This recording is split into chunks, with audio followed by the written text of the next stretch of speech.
A little bit of rambling garden talk, I guess is what you would call it. These are the plants here. I'm talking about these ain't really tall enough to lay by yet. My little dash hand Bella, she goes everywhere I go. But those ain't really. That's what I was talking about in the setup video I did. I'm setting the healers up. Like, that's not big enough. I'm gonna lose some beans when I heal this up. I'm gonna try to come back and uncover a lot of them with my hand. These okay. They'll probably cover them up. Them shorter ones, just gonna cover those up. I'm gonna get some soil samples done. I'll get some soil samples done probably around January, February, I guess. I'm gonna cover crop this. That's ready.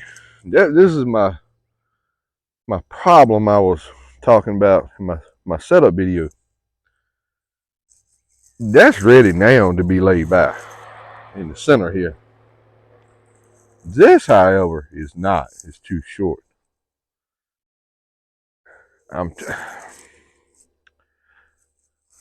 worried that if I get messed up next week with the rain, that this is going to get too tall and tassel before I can get back over it. It needs another dose of nitrogen, and it needs to be healed up because once it gets tall and get a strong thunderstorm, so it's flat on the ground. When it gets healed up, it's gonna be in a nice heel row. It's not gonna be flat.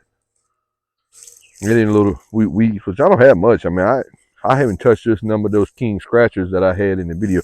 I want a little spot over here. That's on that upper end. I can zoom the camera in. I had to walk up there. That little moss right there. This is, I think these are black-eyed peas I planted over here. But something has been a rabbit. I guess it would be a rabbit. Ain't no deer tracks here. Or some sort of insect eating those up. I'm gonna get some 7 dust and put on these beans before there ain't nothing left. Peas. Those are peas. I think those are black-eyed peas, cow peas. Something else too.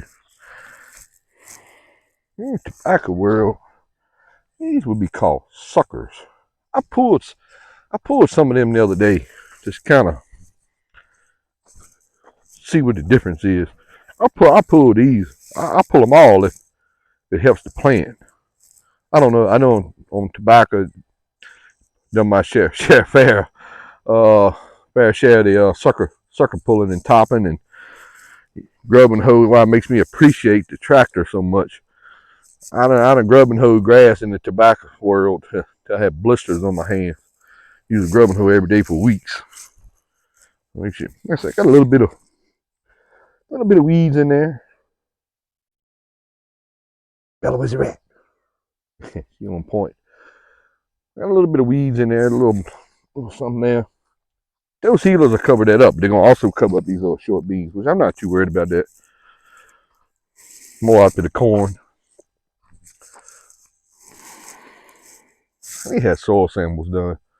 You see I don't fertilize it all, but I moved it over. That's probably the problem. I just told my own self what the problem was. That's virgin over there. I moved it over to have space to get a extra row in. I didn't have quite enough space to get that last row in, and I moved it over. That may be sure enough the problem. But yeah, them couple plants look good, and you come down 10 foot and they're ugly. So I ain't sure exactly what I'm gonna do with this. I'm gonna go ahead and lay it by or try to wait, let this get taller. But I don't know. Kind of almost just go ahead and do it because I'd be better off taking a chance with them smaller plants than breaking all those down. Yeah, that's nice looking corn there. All the way up through. It's just these. I like the first 2 rows is just really This soil's redder down here on this end. It's darker soil and it's lower too. It's holding more moisture. Anyway,